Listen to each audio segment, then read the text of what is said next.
नमस्कार दोस्तों, मैं Vijay Tiwari the book society में आपका स्वागत है। जहां हम आज की इस वीडियो के माध्यम से सब्जेक्ट कोड MPSE 001 के जो महत्वपूर्ण प्रश्नों की श्रृंखला चल रही थी उसके भाग 2 पर आपके साथ चर्चा करेंगे। इससे पहले MPSE 001 के भाग 1 में हमने 5 क्वेश्चनों को आपके साथ डिस्कस किया था। आशा है आपने वो वीडियो जरूर देखी होगी और वो सभी क्वेश्चन आपको अच्छे से समझ में आए होंगे। यदि आपने वो वीडियो अभी तक नहीं देखी है तो उसे ज़रूर देख लो, ताकि पांचों क्वेश्चनों के जो कॉन्सेप्ट हैं वो आपके क्लियर हो सकें और आप अपने आंसर अच्छे से लिख सकें। आज जो हमारा छठा क्वेश्चन होगा और इस वीडियो का जो हमारा पहला क्वेश्चन होगा वो क्वेश्चन ये है कि भारत आसियान संबंधों की चर्चा कीजिए, यानी कि भारत आसियान संबंधों का वर्णन कीजिए। मोस्ट रिपीटेड क्वेश्चनों में से एक क्वेश्चन है ये, और इस क्वेश्चन के आने की संभावना बहुत ज़्यादा हो जाती है। तो इससे पहले इस क्वेश्चन के आंसर पर हम आगे बढ़ें, पहले मैं आपको ये समझा देता हूँ कि ये आसियान है क्या। वैसे तो आपको पता ही होगा, बट फिर भी मैं एक बार बता देता हूँ अपनी तरफ से। तो देखो, आसियान एक ग्रुप है, और ये ग्रुप है जो ये साउथ ईस्ट एशियाई देशों का है। यानी कि आसियान की जो फुल फॉर्म है वो है association of south east Asia nation, यानी कि दक्षिण पूर्वी एशियाई राष्ट्रों का एक समूह है आसियान। तो आसियान की अगर आप वर्ल्ड के मैप में लोकेशन देखोगे तो वर्ल्ड के मैप में जो हमारा एशिया वाला हिस्सा है उसके साउथ ईस्ट में इसके सारे देश होंगे। और इसकी स्थापना जो हुई थी वो हुई थी 1967 में। तो 1967 में आसियान बना बैंकॉक घोषणा पत्र पर हस्ताक्षर करके, यानी कि बैंकॉक डिक्लेरेशन पर साइन हुए, और उसके बाद एक ग्रुप अस्तित्व में आया और उस ग्रुप का नाम था आसियान। तो आसियान कब बना? 1967 में। इसकी लोकेशन कहाँ पर है? साउथ ईस्ट एशिया में। तो साउथ ईस्ट एशिया में इसकी लोकेशन होने की वजह से इसका नाम जो पड़ा वो आसियान पड़ा, जहाँ हिंदी में इसकी फुल फॉर्म है दक्षिण पूर्वी एशियाई राष्ट्रों का संगठन, वहीं इंग्लिश में इसकी फुल फॉर्म है association of south east Asian nation. Total इसमें शुरुआत में 5 देश थे जब ये संगठन बना था, और वो 5 देश थे इंडोनेशिया, मलेशिया, फिलीपींस, सिंगापुर और थाईलैंड। तो इंडोनेशिया, मलेशिया, फिलीपींस, सिंगापुर और थाईलैंड ने मिलकर इस संगठन का निर्माण किया था। बाद में इसमें 5 देश और शामिल हुए, वियतनाम, कंबोडिया, लाओस, ब्रुनेई दारुसलाविया और म्यांमार। इस प्रकार से ये संगठन 10 देशों का बन गया। तो आसियान का एक ब्रीफ इंट्रो ये हुआ कि आसियान की स्थापना कब हुई? 1967 में हुई। आसियान में फाउंडर कंट्रियाँ कितनी थी? 5 थी, इंडोनेशिया, मलेशिया, फिलीपींस, सिंगापुर और थाईलैंड। बाद में 5 कंट्रियाँ और इसमें शामिल हुई, वियतनाम, कंबोडिया, लाओस, ब्रुनेई दारुसलाविया और म्यांमार। तो ये 10 देशों का इस तरीके से एक ग्रुप बन गया। आसियान की वर्ल्ड के मैप में लोकेशन कहाँ मिलेगी आपको?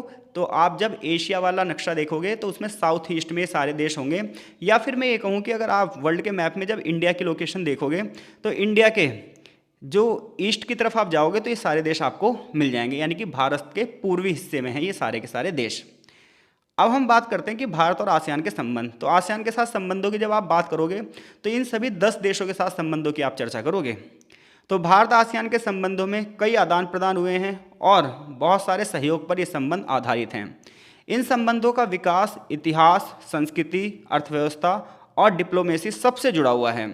भारत और आसियान के बीच में जो औपचारिक संबंध हैं वो 1992 के बाद से शुरू हुए हैं, और अब हम इन संबंधों की चर्चा करेंगे। तो सबसे पहले भारत और आसियान संबंधों का हम हिस्टोरिकल और कल्चरल बैकग्राउंड देख लेते हैं, यानी कि ऐतिहासिक और सांस्कृतिक संबंध देख लेते हैं। तो जब आप भारत और दक्षिण पूर्वी एशिया के देशों की बात करोगे तो संस्कृति और इतिहास से इनका जुड़ाव प्राचीन काल से रहा है। अगर आप चोल वंश का इतिहास पढ़ोगे ना तो वहाँ से इनका जो जुड़ाव है शुरू हो रहा है। हालांकि उससे पहले से भी इनका जुड़ाव है, बट चोल राजा राजेंद्र चोल ने श्री विजय पर आक्रमण जब किया था तो वहाँ पर इस जो सुमात्रा क्षेत्र था उसके द्वीपों पर कब्जा कर लिया था। तो इससे पता चलता है कि भारत और दक्षिण पूर्वी एशिया के जो देश हैं इनका संबंध ऐतिहासिक काल से जुड़ा हुआ है, और सांस्कृतिक रूप से इनका जो जुड़ाव है वो बहुत मजबूत है। जहाँ इन सभी देशों में हिंदू धर्म, बौद्ध धर्म का प्रचलन है। इसके साथ साथ भारतीय व्यापारियों ने बड़े पैमाने पर यहाँ पर संस्कृति, कला, व्यापार और भाषा का प्रचार प्रसार किया है।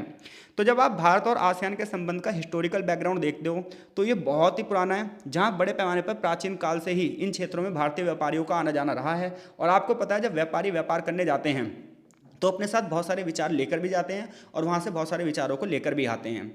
तो व्यापार के माध्यम से विभिन्न प्रकार की संस्कृति, विभिन्न प्रकार की कलाएं, विभिन्न प्रकार की भाषा और वस्तुओं का आदान प्रदान होता रहा है। और इसके साथ साथ जो धार्मिक गतिविधियां हैं, हिंदू धर्म और बौद्ध धर्म का जो प्रचलन है वो यहाँ पर दोनों ही क्षेत्रों में बड़े पैमाने पर हुआ है। अगर आप कंबोडिया के अंगरकोर वाट की बात करोगे या इंडोनेशिया में बोरोबुदुर की बात करोगे तो ये दो स्थान तो ऐसे हैं जहाँ पर आपको भारतीय संस्कृति का प्रभाव बड़े ज़बरदस्त तरीके से दिखाई देगा। अब हम बात करते हैं भारत और आसियान के बीच में आर्थिक सहयोग क्या है। तो भारत और आसियान के देशों के बीच में एफटीए पर साइन हुआ है। एफटीए का मतलब है फ्री ट्रेड एग्रीमेंट, यानी कि मुक्त व्यापार समझौता। ये समझौता 2010 में लागू हुआ। इसके तहत व्यापार की गई वस्तुओं और सेवाओं के शुल्क में छूट दी जाती है, यानी कि जिन भी दो देशों के बीच में फ्री ट्रेड एग्रीमेंट होता है तो वो दोनों देश थोड़ा सा क्या करते हैं, जो टैक्स वगैरह होता है जो उस पर सब्सिडी देते हैं, उस टैरिफ में क्या देते हैं, थोड़ी सी राहत देते हैं। अगर 20% टैक्स लग रहा है तो उसे 15% कर देंगे, इस तरीके से। तो भारत और आसियान के बीच में एफटीए 2010 में लागू हुआ है। इससे पता चलता है कि दोनों ही मतलब भारत और आसियान जो पूरा ग्रुप है ये एक दूसरे को आर्थिक सहयोग देने की बात कर रहा है। भारत की बात करें तो आसियान भारत का चौथा सबसे बड़ा व्यापारिक साझेदार है, यानी कि भारत जो टोटल जितनी भी ट्रेड करता है उसमें आसियान के साथ जो ट्रेड कर रहा है वो चौथे नंबर पर आती है। 2023-24 की बात करोगे तो दोनों देशों के बीच का व्यापार लगभग $100 बिलियन के आसपास पहुंच चुका है। भारतीय कंपनियों ने आसियान देशों में बहुत सारा बेसिक इंफ्रास्ट्रक्चर खड़ा किया है, आईटी सेक्टर में इन्वेस्टमेंट किया है और फार्मास्यूटिकल्स में भी बहुत ज़्यादा इन्वेस्टमेंट किया है। तो इससे पता चलता है कि भारत का आसियान के साथ आर्थिक संबंध कितनी तेज़ी से आगे बढ़ रहा है, जहां आसियान भारत का चौथा सबसे बड़ा व्यापारिक साझेदार हो गया। $100 बिलियन तक हम 2023-24 में व्यापार को पहुंचा चुके हैं और भारत की जो कंपनियां हैं वो आसियान में बड़े पैमाने पर जाकर इन्वेस्टमेंट कर रही हैं। अब हम सुरक्षा की बात करते हैं। तो भारत ने आसियान के साथ संबंध बनाने की जो शुरुआत की थी वो लुक ईस्ट पॉलिसी से करी थी 1991 में। तो लुक ईस्ट पॉलिसी का मतलब था पूरब की ओर देखो, क्योंकि मैंने अभी बताया आपको आसियान की जो लोकेशन है वो कहाँ पर है। तो आसियान की लोकेशन अगर आप भारत का नक्शा देखोगे तो इसके कहाँ पर है, ये ईस्ट में रहेगी, ठीक है। तो इसलिए हमने कौन सी नीति चलाई, लुक ईस्ट की नीति। हालांकि 2014 में प्रधानमंत्री नरेंद्र मोदी के कार्यकाल में लुक ईस्ट का नाम बदलकर एक्ट ईस्ट पॉलिसी रख दिया गया है और इसके तहत सहयोग को और भी ज़्यादा मजबूत करने की बात की गई है। यह नीति आसियान के साथ भारत के संबंधों को और ज़्यादा गहरा करती है। दोनों देशों के बीच में सैनिक सहयोग भी बढ़ावा मिला है, मिलिट्री सहयोग भी बढ़ावा मिला है। आज भारत और आसियान समुद्री सुरक्षा में एक दूसरे को सहयोग कर रहे हैं, आतंकवाद के खिलाफ एकजुट हो रहे हैं और साइबर सुरक्षा के क्षेत्र में भी, साइबर सिक्योरिटी के क्षेत्र में भी सहयोग कर रहे हैं। भारत ने ASEAN defence ministers meeting plus में भी अपनी भागीदारी प्रदर्शित की है, जिससे पता चलता है कि भारत और आसियान के संबंध कितनी मजबूती से आगे बढ़ रहे हैं। अब हम सामाजिक संबंधों की बात करते हैं और शैक्षणिक सहयोग की बात करते हैं। तो अगर आप एजुकेशन के क्षेत्र में देखोगे तो भारत ने आसियान देशों को बहुत सारी तकनीकी प्रशिक्षण और अध्ययन के अवसर प्रदान किए हैं, जहां ITEC यानी कि Indian technical and economic cooperation के तहत बड़े पैमाने पर टेक्नोलॉजिकल जो इनोवेशन हुए हैं उसकी ट्रेनिंग दी जा रही है। छात्रों और युवाओं को लगातार सांस्कृतिक आदान प्रदान कार्यक्रम में शामिल किया जा रहा है। भविष्य की बात करें तो भारत और आसियान ने कनेक्टिविटी को बढ़ावा दिया है, जहां डिजिटल कनेक्टिविटी को और भी मजबूत करने की योजना बनाई गई है, जहां डिजिटल ट्रांसफॉर्मेशन बहुत तेज़ गति से हो रहा है भारत और आसियान के बीच में। जलवायु परिवर्तन पर भारत आसियान के साथ लगातार एक महत्वपूर्ण भूमिका निभा रहा है, जहां जलवायु परिवर्तन को कम करने के लिए दोनों ही लोग अपनी प्रतिबद्धता जाहिर कर रहे हैं। अगर आप 2018 की बात करोगे तो 2018 में आसियान के 10 देश के जो नेता थे उनकी बैठक नई दिल्ली में हुई थी, जिससे पता चलता है कि भारत और आसियान के जो संबंध हैं वो कितने ज़्यादा महत्वपूर्ण हैं। इंडो पैसिफिक एरिया में दोनों पक्ष इस क्षेत्र में सहयोग बढ़ाने के लिए आसियान इंडिया विजन स्टेटमेंट 2025 पर भी काम कर रहे हैं। तो इस प्रकार से अगर आप भारत आसियान के संबंधों की बात करोगे तो भारत और आसियान के संबंध आर्थिक स्तर पर भी मजबूत हैं, सांस्कृतिक स्तर पर भी मजबूत हैं और रणनीतिक स्तर पर भी आगे बढ़ रहे हैं। हालांकि आसियान के कुछ देश हैं जैसे मलेशिया है, जो कि संबंधों में तनाव का कारण बनता है, क्योंकि मलेशिया जो है वो कश्मीर मुद्दे पर पाकिस्तान का समर्थन करता है, जिसकी वजह से भारत और मलेशिया के जो संबंध है वो तनावपूर्ण रहते हैं। लेकिन अगर आप इंडोनेशिया से बात करोगे और सिंगापुर की बात करोगे तो बहुत ही अच्छे संबंध है, थाईलैंड से बहुत ही अच्छे संबंध है, वियतनाम कंबोडिया से भी बहुत ही अच्छे संबंध हैं। और अभी आपको पता ही होगा कि इंडोनेशिया के जो राष्ट्रपति थे इस बार चीफ गेस्ट भी थे, जो हमारा गणतंत्र दिवस था। तो इससे पता चलता है कि भाई भारत और आसियान के जो संबंध है वो हिस्टोरिकल बैकग्राउंड से जुड़े हुए हैं और आज भी बहुत मजबूत हैं। तो मैं ये आशा करता हूँ कि अगर भारत और आसियान के संबंध पेपर में आए तो आप डेफिनेटली कर दोगे। अब हम बात करते हैं क्वेश्चन नंबर 7 की। क्वेश्चन नंबर 7 भी मोस्ट रिपीटेड क्वेश्चनों में से एक है कि भारत और अफ्रीका के संबंधों का वर्णन कीजिए। बहुत बार आया भाई ये क्वेश्चन, भारत और अफ्रीका के संबंध। तो भारत और अफ्रीका के अगर आप संबंधों की बात करोगे तो इन संबंधों का भी अपना एक हिस्टोरिकल बैकग्राउंड रहा है, हजारों हजार साल पुराने रहे हैं भारत और अफ्रीका के संबंध। सांस्कृतिक संबंध भी रहे हैं, आर्थिक संबंध भी रहे हैं और रणनीतिक संबंध भी रहे हैं। देखो, जब भी किसी भी देश के साथ हमारे संबंध आए तो ध्यान रखना आपको ऐतिहासिक ऐसी हेडिंग बनानी है, ऐतिहासिक, सांस्कृतिक, आर्थिक, रणनीतिक या फिर सामाजिक, आर्थिक, राजनीतिक। तो और उसमें ना फैक्ट्स लिखोगे आपको तो नंबर बहुत मिलेंगे। कहने वाली बात है कि इग्नू में नंबर नहीं मिलते, इग्नू में खूब नंबर मिलते हैं अगर हम आंसर राइटिंग अच्छे से करें तो भारत और अफ्रीका के अगर आप संबंधों की बात करोगे तो इसका अपना एक हिस्टोरिकल बैकग्राउंड है। हजारों हजार साल पुराने इतिहास देखोगे जब आप, तो भारत और अफ्रीका के संबंध वहाँ से दिखाई देंगे। इन संबंधों की जड़ें प्राचीन व्यापार और सांस्कृतिक संपर्कों में स्थित हैं और आज के समय में भारत और अफ्रीका के संबंध और भी बहुत तेज़ी से आगे बढ़ रहे हैं। अब हम बात करते हैं पहले हिस्टोरिकल बैकग्राउंड की। तो अगर आप भारत अफ्रीका के बीच में देखोगे तो प्राचीन समय में बड़े पैमाने पर व्यापारिक संपर्क थे। तो भारत और अफ्रीका के बीच व्यापारिक और सांस्कृतिक संबंध प्राचीन समय से ही हैं। भारत के जो व्यापारी थे वो अफ्रीका के पूर्वी तट पर, यानी कि अफ्रीका का जो ईस्ट वाला एरिया था वहाँ पर व्यापार करते थे। बड़े पैमाने पर मसाले, कपड़े और गहनों का आदान प्रदान किया जाता था। एशिया और अफ्रीका के बीच में बड़े पैमाने पर समुद्री व्यापार भी होता था, जिससे पता चलता है कि भारत और अफ्रीका के जो संबंध हैं वो कोई आज के नहीं है, बल्कि ये हजारों साल पुराने हैं। अब हम बात करते हैं ब्रिटिश टाइम पीरियड की। तो जब ब्रिटिश टाइम पीरियड था, औपनिवेशिक काल था, तो इस समय पर भारतीय श्रमिकों को अफ्रीका में ले जाया गया था। तो भारत से बहुत सारे प्रवासी मजदूर जो है वो अफ्रीका में बसाए गए थे। वहाँ पर उनसे बागानों में काम करवाया जाता था, खासतौर पर केनिया में, दक्षिण अफ्रीका में रेलवे निर्माण के कार्यों के लिए, कृषि कार्यों के लिए वहाँ मजदूरों की जरूरत थी और यहाँ से भारत से बहुत सारे मजदूरों को वहाँ ले जाया गया था, जिसकी वजह से दोनों के बीच अफ्रीका और भारत के बीच में सांस्कृतिक और सामाजिक आदान प्रदान बहुत ज़्यादा हुआ। तो अगर आप हिस्टोरिकल बैकग्राउंड देखोगे तो व्यापार गतिविधियों ने भारत और अफ्रीका के संबंधों को बढ़ाया। ब्रिटिश टाइम पीरियड पर बड़े पैमाने पर भारत से मजदूरों को ले जाया गया और अफ्रीका में बसाया गया, जहाँ रेलवे निर्माण कार्य के लिए काम की जरूरत थी, तो वहीं बागानों में काम करवाने के लिए भी जरूरत थी। महात्मा गांधी के बारे में अगर आपने पढ़ा है तो आपको पता ही होगा, महात्मा गांधी ने सबसे पहली बार सत्याग्रह का प्रयोग दक्षिण अफ्रीका में किया था। तो वहाँ पर उन्होंने सत्याग्रह के आंदोलन की शुरुआत करी। यह आंदोलन भारत और अफ्रीका को उपनिवेशवाद के खिलाफ संघर्ष में एकजुट करने का प्रतीक बना। और आगे भी आपको पता है, जब नेल्सन मंडेला साउथ अफ्रीका में रंगभेद की नीति का विरोध कर रहे थे तो भारत ने पूर्ण रूप से उन्हें सहयोग किया था। तो इस तरीके से आप फैक्ट जरूर लिखिएगा। ये तो बात हो गई हिस्टोरिकल बैकग्राउंड की भारत और अफ्रीका के। अब हम बात करते हैं आर्थिक संबंधों की। तो बड़े पैमाने पर भारत ने अफ्रीकी देशों में इन्वेस्टमेंट किया है। भारत और अफ्रीका के बीच में बायलैटरल एग्रीमेंट हुए हैं, यानी कि द्विपक्षीय समझौते हुए हैं। द्विपक्षीय मतलब जिसमें दो देश मिलकर व्यापार करते हों। भारत अफ्रीका के अलग अलग देशों के साथ अलग अलग जो है MOU पर साइन कर रहा है। वहाँ के प्राकृतिक संसाधनों को अपने देश में इंपोर्ट कर रहा है, जैसे तेल, गैस, खनिज, जबकि अफ्रीका भारत से दवाएं मंगाता है, इंजीनियरिंग उत्पाद मंगाता है और टेक्नोलॉजी खरीदता है। यानी कि हम अफ्रीकी देशों से वहाँ के नेचुरल रिसोर्सेज खरीदते हैं, वहाँ के नेचुरल रिसोर्सेज इंपोर्ट करते हैं, जबकि अफ्रीका भारत से दवाओं का इंपोर्ट करता है, इंजीनियरिंग उत्पाद को इंपोर्ट करता है, टेक्नोलॉजी खरीदता है। अगर आप व्यापारिक आंकड़े देखोगे ना तो 2024-25 में भारत अफ्रीका का व्यापार लगभग 90 बिलियन डॉलर के आसपास पहुँच चुका है। इसके अलावा भारतीय निवेश, भारत की बहुत सारी कंपनियों ने अफ्रीकी देशों में एनर्जी के क्षेत्र में, एग्रीकल्चर के क्षेत्र में, माइनिंग एरिया में इन्वेस्टमेंट किया है। भारतीय कंपनियों ने अफ्रीका में सोलर पैनल, सोलर एनर्जी को लगाने के लिए भी इन्वेस्टमेंट किया है और बहुत सारी जल विद्युत परियोजनाओं के लिए भी भारतीय व्यापारियों ने वहाँ इन्वेस्टमेंट किया है। इसके अलावा दोनों देशों के बीच में पैन अफ्रीकी ई नेटवर्क चल रहा है। भारत ने अफ्रीका के साथ डिजिटल कनेक्टिविटी को बढ़ाने के लिए इस परियोजना की शुरुआत की है और 48 अफ्रीका के जो देश हैं वो स्वास्थ्य और शिक्षा सेवाओं में इस माध्यम से जुड़े हैं। इसी प्रकार से अगर आप भारत और अफ्रीका के राजनीतिक सहयोग की बात करोगे तो आपको पता है गुटनिरपेक्ष आंदोलन जब शुरू हुआ था तो उसमें भारत और अफ्रीका दोनों ही संस्थापक सदस्य रहे हैं। तो इस प्रकार से हमें पता चलता है कि शीत युद्ध के दौरान या फिर मैं कहूँ दूसरे विश्व युद्ध के बाद भी अफ्रीकी देशों के साथ भारत की कनेक्टिविटी लगातार रही है। जहाँ नॉन अलाइनमेंट मूवमेंट यानी गुटनिरपेक्ष आंदोलन के दौरान जो संस्थापक देश थे और जब पहली बेलग्रेड में सम्मेलन हुआ था, जब 25 देश शामिल हुए थे, तो उसमें बहुत सारे अफ्रीकी देश ही थे।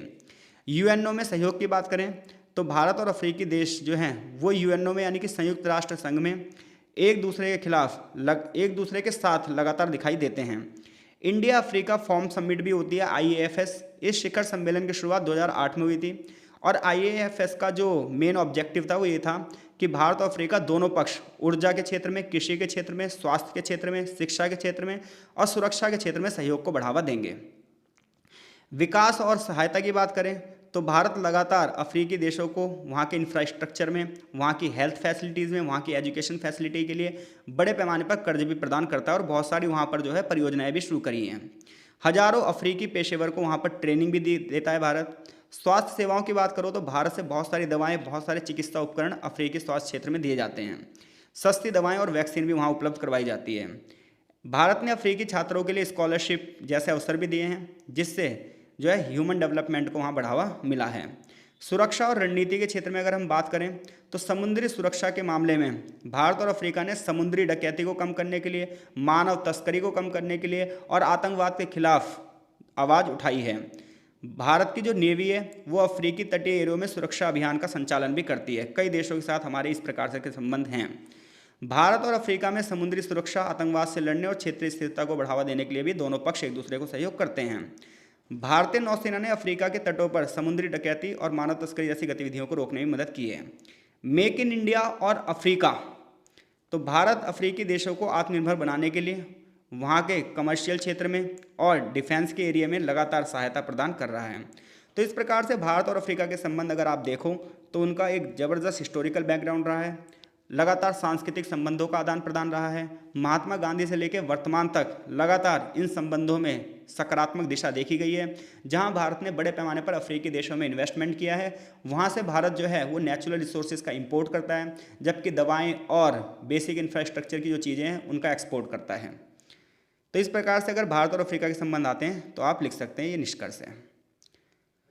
अगला क्वेश्चन हमारा वेरी वेरी वेरी इंपॉर्टेंट है कि चीन के प्रति भारत की विदेश नीति का वर्णन कीजिए। देखो 2 क्वेश्चन आते हैं चीन से भाई। मैंने यहाँ पर एक क्वेश्चन रखा है, दूसरा क्वेश्चन मैं ये मान के चल रहा हूँ आप कर ही दोगे, क्योंकि अगर आता है भारत और चीन के संबंध तो फिर आपको वो 1962 वाला भारत चीन युद्ध बताना है, ठीक है, और उसके बाद संबंधों में किस प्रकार से बदलाव आया ये बताना है। लेकिन अगर यहाँ पर मैंने ये क्वेश्चन ये जानबूझ के रखा है कि अगर ये वाला क्वेश्चन आया तो फिर हमें करने में दिक्कत हो जाएगी, तो इसीलिए चीन के प्रति भारत की हम विदेश नीति को कर रहे हैं। अगर भारत चीन संबंध आएगा तो वो ईजी कॉन्सेप्ट हो जाएगा, वो आप कर दोगे। फिर भी अगर बाद में टाइम मिला तो मैं देख लूँगा उस क्वेश्चन को, बट फिलहाल के लिए भारत और चीन के प्रति विदेश नीति देखो। तो देखो किसी भी देश की जो विदेश नीति होती है वो बहुत सारी चीज़ों से प्रभावित होती है, ये बात हमें पता है। तो इसी प्रकार से भारत और चीन के जो संबंध हैं वो हर प्रधानमंत्री के कार्यकाल में बदलते रहे, क्योंकि हर एक प्रधानमंत्री के सोचने का तरीका अलग होता है, उनका व्यू अलग होता है, नज़रिया दृष्टिकोण होता है, पार्टी की विचारधाराएं अलग तरीके से होती हैं। और दूसरी बात यह है कि इंटरनेशनल लेवल पर सिचुएशन भी हर बार अलग होती है। जैसे पंडित जवाहरलाल नेहरू जब हमारे देश के प्रधानमंत्री थे तो उस समय इंटरनेशनल जो सिचुएशन थी वो अलग थी, अंतर्राष्ट्रीय परिस्थितियाँ अलग थीं। इंदिरा गांधी जी के समय पर अंतर्राष्ट्रीय परिस्थितियाँ अलग थी, अटल बिहारी जी के समय पर अंतर्राष्ट्रीय परिस्थितियाँ अलग थी, डॉक्टर मनमोहन सिंह के समय पर अंतर्राष्ट्रीय परिस्थितियाँ अलग थी, और मोदी जी के समय पर भी अंतर्राष्ट्रीय परिस्थितियाँ अलग हैं। तो हर एक देश, हर एक प्रधानमंत्री के समय पर जो अंतर्राष्ट्रीय परिस्थितियाँ हैं वो अलग थीं। इसी वजह से हर बार विदेश नीति में भी परिवर्तन आया है। तो भारत और चीन के साथ अगर आप संबंधों को समझोगे, भारत की चीन के प्रति विदेश नीति को जब आप समझोगे तो अलग अलग प्रधानमंत्रियों के शासनकाल में अलग अलग अंतर्राष्ट्रीय परिस्थितियां बनी हैं, अलग अलग देश के अंदर राष्ट्रीय परिस्थितियां बनी हैं। हर एक पार्टी का अलग अलग राजनीतिक दृष्टिकोण होता है और अलग अलग तरीके होते हैं डिप्लोमेसी के। इसी आधार पर अलग अलग प्रधानमंत्री के समय पर विदेश नीति भी बदलती रही है। सबसे पहले हम पंडित जवाहरलाल नेहरू के समय पर भारत और चीन के प्रति विदेश नीति को देखेंगे। तो पंडित जवाहरलाल नेहरू 1947 से 1964 तक भारत के न सिर्फ प्रधानमंत्री रहे बल्कि ये भारत के विदेश मंत्री भी थे। तो ऐसे में भारत की विदेश नीति सबसे ज़्यादा जो प्रभावित थी वो नेहरू जी से ही थी। नेहरू जी ने चीन के प्रति विदेश नीति में पंचशील के सिद्धांतों को महत्व दिया। पंचशील के ये 5 सिद्धांत थे जो शांतिपूर्ण सहअस्तित्व की बात करते थे, शांति स्थापना की बात करते थे।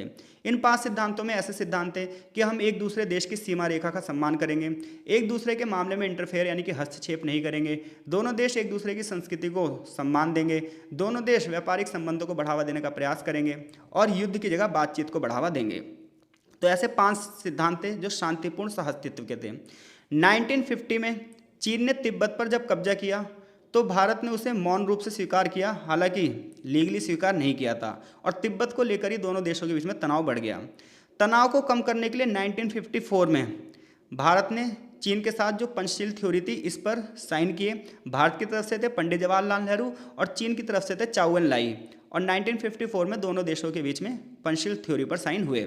ऐसे में भारत आश्वस्त हो गया कि चीन हम पर कभी भी आक्रमण नहीं करेगा, क्योंकि पंचशील थ्योरी ये कहती है भाई आक्रमण की जगह बातचीत पर हम चलेंगे।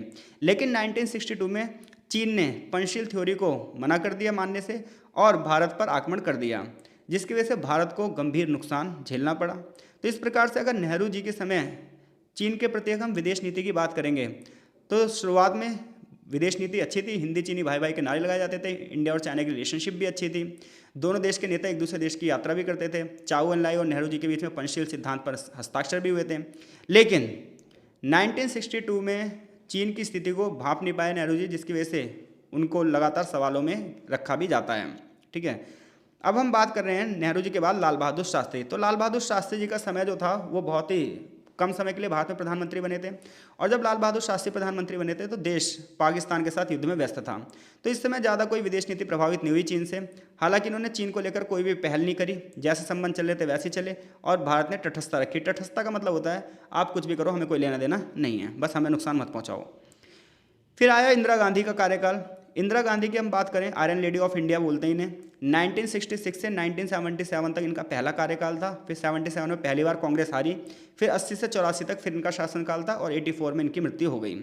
तो इतने लंबे समय पीरियड पर अगर हम बात करें तो इंदिरा गांधी ने विदेश नीति को बहुत तगड़े रूप से प्रभावित किया है, और इस दौरान बहुत सारे बोल्ड डिसीजन लिए गए और बहुत सारे चेंजेस भी आए। चीन के प्रति इनका जो रुख था वो बहुत ही सख्त था, रक्षात्मक था। 1964 में चीन परमाणु परीक्षण कर चुका था, तो उसके बाद से इंदिरा गांधी अपने देश में परमाणु परीक्षण के लिए चिंतित थी, और जब ये प्रधानमंत्री बनी तो इनके कार्यकाल में 1971 में चीन को टक्कर देने के लिए पहला परमाणु परीक्षण स्माइलिंग बुद्धा के नाम से पोखरण में हुआ। तो इस प्रकार से हम देख सकते हैं इंदिरा गांधी की जो चीन के प्रति नीति थी वो रक्षात्मक नीति थी, और हम कहीं ना कहीं बैलेंस बनाना चाहते थे अपनी जो है सैन्य क्षमताओं में। 1971 में जब भारत पाकिस्तान युद्ध हुआ बांग्लादेश वाले मुद्दे को लेकर, तो चीन सीधे सीधे पाकिस्तान के साथ समर्थित हो गया, उसने चीन ने पाकिस्तान का साथ दिया। ऐसे में भारत चीन संबंध और खराब हो गए। इंदिरा गांधी ने सैनिक ताकत को बढ़ाने पर जोर दिया, और इस वजह से भी चीन के साथ भारत के संबंध खराब रहे, और लेकिन भारत और रूस के संबंध जो है वो मजबूत होते रहे, क्योंकि चीन जो पाकिस्तान है उसके साथ चीन और अमेरिका खड़ा था, तो हमें भी कोई एक सुपर पावर चाहिए थी जो हमारे पीछे भी हो, और ऐसे में हमें रूस का साथ मिला। तो इस प्रकार से अगर इंदिरा गांधी के समय पर भारत की विदेश नीति देखोगे चाइना के प्रति, तो ये बहुत सख्त थी और अपने देश की रक्षा को बढ़ावा देने का प्रयास था, और चीन से किसी प्रकार के कोई भी संबंधों की शुरुआत नहीं हुई। संबंध वैसे के वैसे ही बने रहे।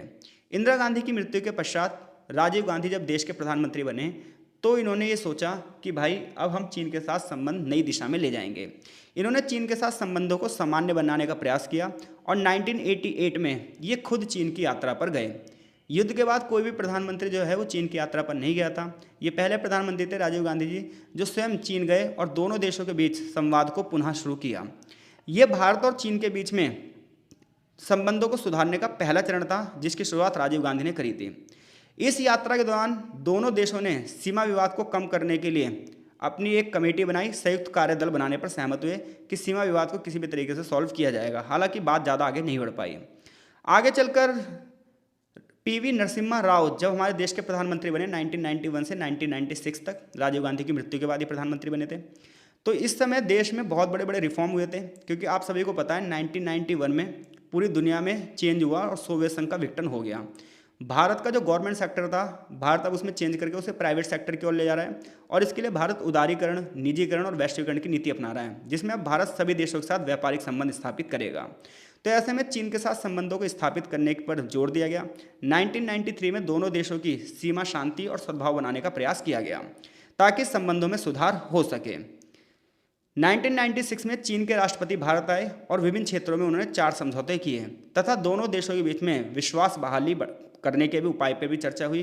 देखो, दो देशों के बीच में विश्वास जब ही हो सकता है अच्छे से जब दोनों देश के नेता एक दूसरे देश की यात्रा करें, दोनों देश एक दूसरे के प्रति अच्छे से जो है संवाद स्थापित करें, बातचीत होती रहे, और कोई ऐसी एक्टिविटी ना करे जिससे विश्वास जो है बिगड़े। जैसे इस समय भारत और चीन के बीच में विश्वास क्यों बिगड़ रहा है?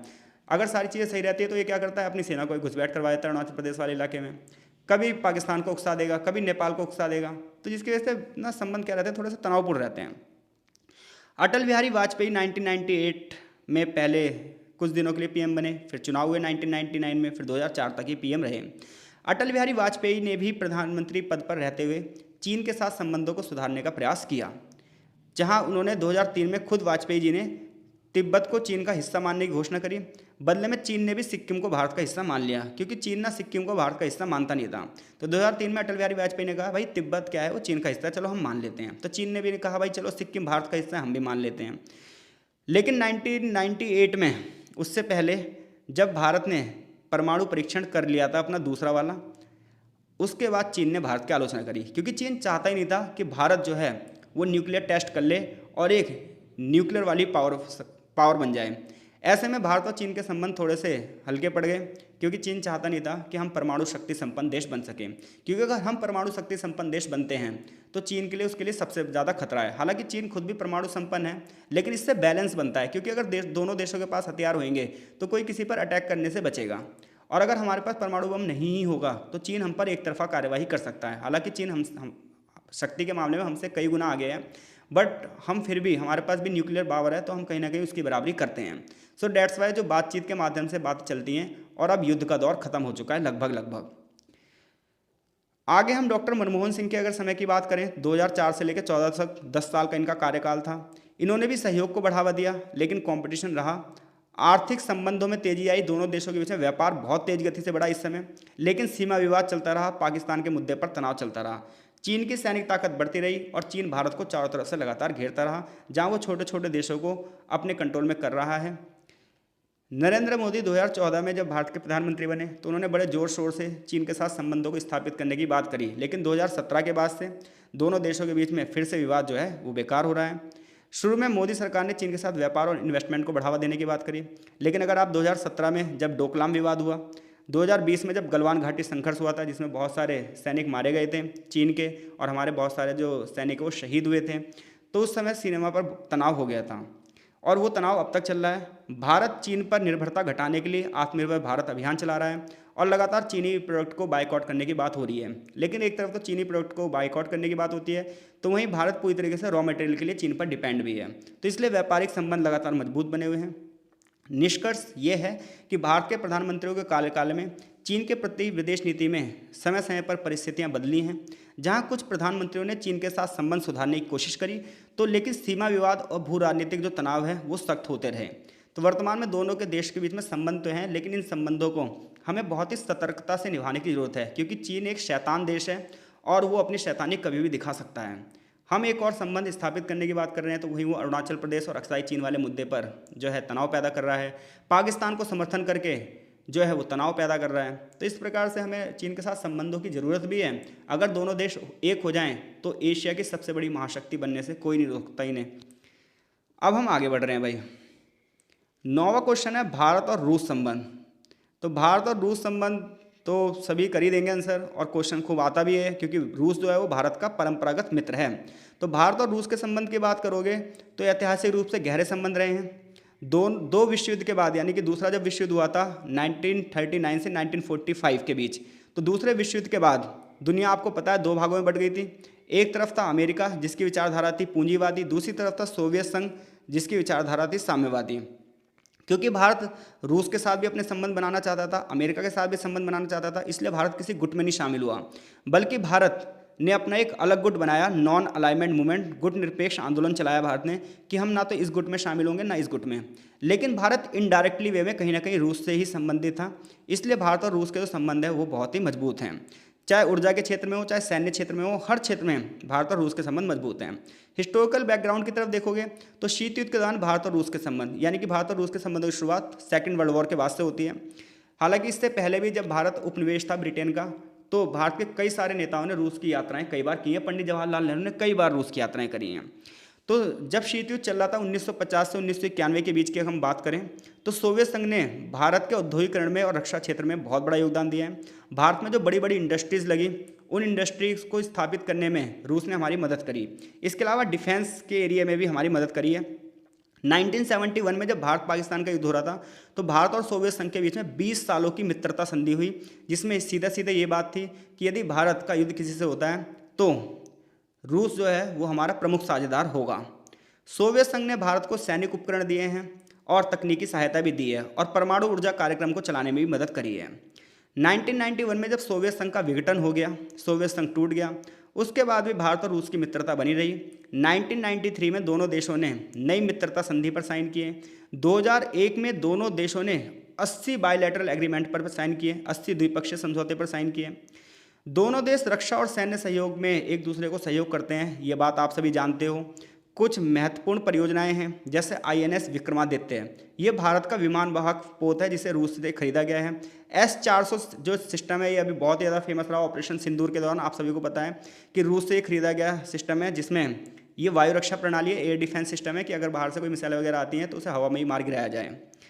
तो इस प्रकार से हम देख सकते हैं। ब्रह्मोस मिसाइल के बारे में आपने खूब सुना होगा अभी, भारत और रूस के दोनों के प्रयासों से बनाया ये, इसे दुनिया की सबसे तेज क्रूज मिसाइल माना जाता है। भारत के सैन्य उपकरणों का लगभग 60 से 70% हिस्सा अब भी जो है वो रशिया के ऊपर ही निर्भर है। दोनों देश मिलकर जो है वो एक्सरसाइज भी करते हैं और उस एक्सरसाइज का नाम है इंद्र। तो दोनों देश मिलकर सैनिक अभ्यास भी करते हैं, एक दूसरे की सेनाओं को साथ मिलकर जो है ये एक्सरसाइज की जाती है जिसका नाम है इंद्र। ऊर्जा के क्षेत्र में बात करोगे तो भारत में परमाणु ऊर्जा के सहयोग में रूस ने बहुत बड़ा योगदान दिया है। अगर आप कुडनकुलम परमाणु ऊर्जा संयंत्र के बारे में पढ़ोगे तो ये रूस के सहयोग से ही लगाया गया है। तेल और गैस की बात करोगे तो ऊर्जा के क्षेत्र में रूस भारत को बड़ी अहम भूमिका निभाता है। भारत और रूस के बीच में स्खालिन एक जैसे ऊर्जा परियोजनाओं पर सहयोग हुआ है। हाल ही के वर्षों में भारत ने रूस से बड़ी मात्रा में कच्चा तेल भी खरीदा है, जिसकी वजह से ऊर्जा संबंध और मजबूत हुए हैं। 2021-22 की अगर आप बात करोगे तो $13 बिलियन व्यापार था और ये बात की गई थी कि 2025 तक हम इसे $30 बिलियन तक पहुंचा देंगे। फार्मा और रक्षा के क्षेत्र में अगर आप बात करोगे तो इसमें भी उत्पादन लगातार बढ़ रहा है। रुपया और रूबल के बीच में व्यापार बढ़ रहा है। दोनों देश के जो नेता हैं एक दूसरे को वैश्विक नीतियों में समर्थन भी कर रहे हैं। इसके साथ साथ अलग अलग क्षेत्रों में इन्वेस्टमेंट को बढ़ावा देने का प्रयास किया जा रहा है। UNO में भारत की सीट के लिए लगातार जो है रूस समर्थन देता है और कश्मीर मुद्दे पर भी भारत का समर्थन देता है। अफगानिस्तान और ईरान की बात करें तो यहाँ पर सुरक्षा और स्थिरता को बढ़ावा देने में भी रूस हमारी मदद करता है। वर्तमान में भारत और रूस के संबंधों में कुछ चुनौतियाँ हैं। चुनौतियाँ ये हैं कि रूस के साथ नज़दीकी बढ़ रही है चीन की, और चीन की नज़दीकी अगर रूस के साथ बढ़ रही है तो ये भारत के लिए बहुत ही चिंता का विषय है, क्योंकि चीन कहीं ना कहीं रूस को भारत से दूर करना चाहता है। इसके अलावा रूस पर पश्चिमी देशों ने प्रतिबंध लगा दिए हैं। भारत पश्चिमी देशों के साथ बढ़ रहा है। भारत की नज़दीकियाँ अमेरिका के साथ जैसे जैसे बढ़ रही हैं वैसे वैसे रूस के साथ भारत की नज़दीकियाँ दूर हो रही हैं। इसके अलावा भारत, अमेरिका, जापान और ऑस्ट्रेलिया ने मिलकर एक ग्रुप बनाया जिसका नाम है क्वेड, और ये ग्रुप जो है जिसमें अमेरिका भी है और भारत भी है, और जबकि अमेरिका जो है वो रशिया के अपोजिशन में रहता है हमेशा। तो इससे रूस को ना थोड़ा सा अजीब लगता है कि यार भारत हमारे साथ है या अमेरिका के साथ है। तो ये कुछ चुनौतीपूर्ण मुद्दे हैं जो भारत और रूस के बीच में बने हुए हैं।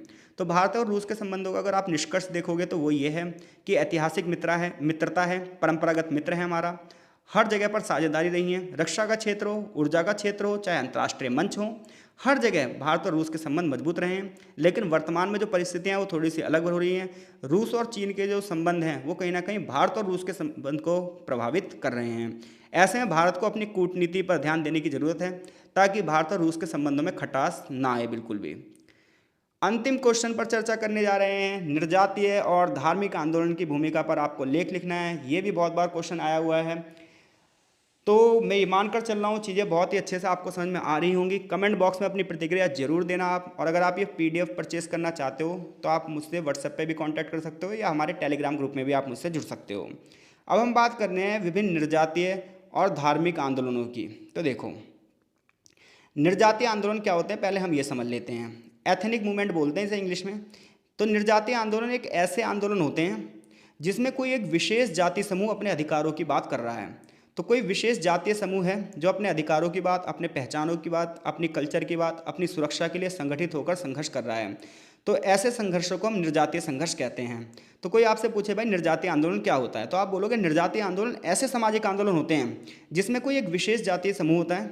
ठीक है, अब यहाँ पर ये जाति वाली नहीं है, कहीं आप सोच रहे हो ब्राह्मण, क्षत्रिय, वैश्य, शूद्र, ये एक पूरा का पूरा एक ग्रुप है। जैसे श्रीलंका में लिट्टे तमिलों ने संघर्ष किया, तो कोई एक विशेष जातीय समूह उसे लग रहा है कि यार हमें अपने अधिकार नहीं मिल रहे, हमारे साथ भेदभाव हो रहा है, ठीक है, हमें नीचा दिखाया जा रहा है, तो वो सब मिलकर अपनी सुरक्षा के लिए संघर्ष करते हैं। ये आंदोलन समानता को बढ़ावा देने के लिए किया जाता है, राजनीतिक स्वतंत्रता के लिए किया जाता है, अपनी सांस्कृतिक पहचान के लिए किया जाता है और अपनी अर्थव्यवस्था के अवसरों की मांग के लिए किया जाता है। ये आंदोलन अक्सर किसी समूह के प्रति भेदभाव की वजह से उत्पन्न होते हैं। इनका उद्देश्य होता है कि सांस्कृतिक और भाषाई पहचान को बढ़ावा देना और राजनीतिक अधिकार इन्हें मिल जाए, बस यही चाहते हैं। जैसे श्रीलंका की बात करते हैं हम, श्रीलंका का एग्जाम्पल आता है इसलिए मैं श्रीलंका की बात यहाँ पर कर रहा हूँ। तो श्रीलंका में क्या है, दो ग्रुप रहते हैं, एक सिंघली और एक तमिल। तो अगर हम सिंघलियों की बात करें तो ये मेजोरिटी में, तमिलों की बात करें तो ये माइनॉरिटी में है।